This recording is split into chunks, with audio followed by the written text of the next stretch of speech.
Début 2026, on a vraiment passé un cap. C'est assez fou.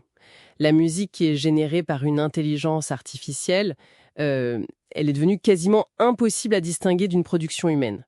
On a mis la main sur un rapport assez critique qui décortique tout ça. Du coup, notre mission pour ce deep dive, c'est de comprendre la technologie, ce que ça vaut artistiquement et puis qui gagne ou perd dans cette histoire. Et en fait, la question, ce n'est plus de savoir si l'IA peut créer un son de haute qualité. La réponse est oui, clairement. La vraie question maintenant, c'est est-ce qu'elle peut créer du sens? C'est là que se situe toute l'attention. D'accord. Alors, commençons par la technique. J'ai l'impression que la grande révolution, ça vient d'une sorte de mariage entre deux technologies, c'est ça? C'est exactement ça. On parle d'hybridation. D'un côté, on a ce qu'on appelle les modèles transformeurs. Eux, ce sont les architectes. Ils s'occupent de la structure de la chanson. La structure, c'est-à-dire les accords, la mélodie? Voilà. Et de l'autre côté, on a les modèles de diffusion.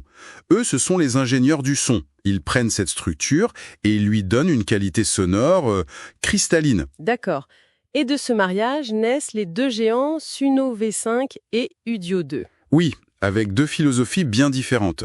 Suno V5, c'est l'outil de la viralité, la pop culture pour TikTok. Son point fort, ce sont les voix. Elles sont effroyablement humaines, vraiment capables d'émotion.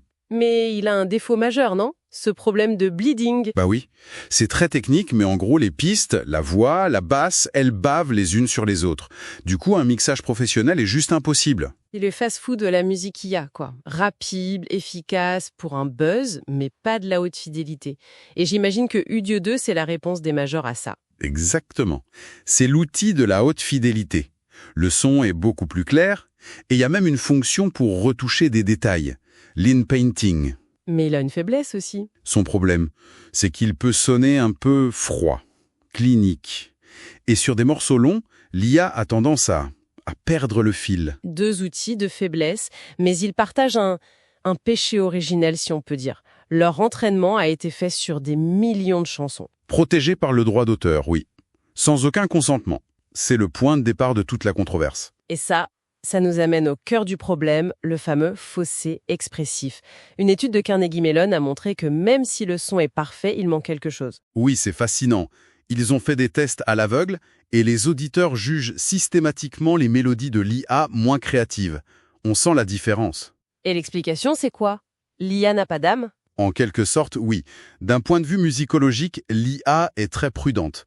Elle va utiliser des progressions d'accords qui sont statistiquement probables, elle ne prend aucun risque, et surtout, elle simule l'émotion. Elle ne la ressent pas. C'est-à-dire? Elle peut copier les marqueurs de la tristesse, un tempo lent, un mode mineur, mais elle ne peut pas exprimer le deuil. C'est une sorte de vallée de l'étrange musical, ça ressemble à de l'émotion, mais au fond, c'est vide. Et la conséquence de ça, c'est l'émergence d'un genre mondial un peu fade, ce que leur rapport appelle le machine folk. C'est la grande crainte. Une musique agréable, fonctionnelle, mais sans âme, sans ancrage culturel. Et c'est aggravé par un biais énorme. 94% des données d'entraînement sont occidentales. Ah oui, donc ça lisse toutes les autres traditions musicales.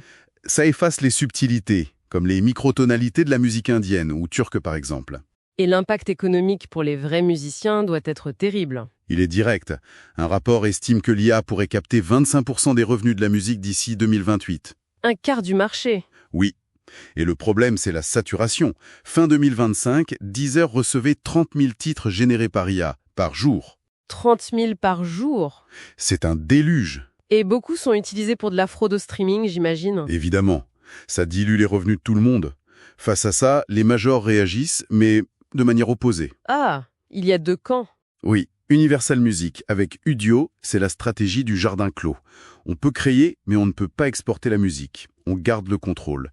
Et de l'autre, Warner Music, avec Suno. C'est l'atelier ouvert. On exporte, on commercialise, en pariant sur la viralité. Deux paris très différents.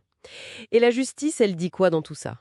Ça commence à bouger. Aux États-Unis, des procès ont déjà forcé Suno et Udio à payer. Mais la riposte la plus intéressante vient peut-être de France. C'est-à-dire? Une proposition de loi pour inverser la charge de la preuve.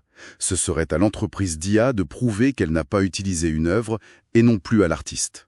Donc, si on résume, l'IA a maîtrisé la production de son, mais pas encore de sens.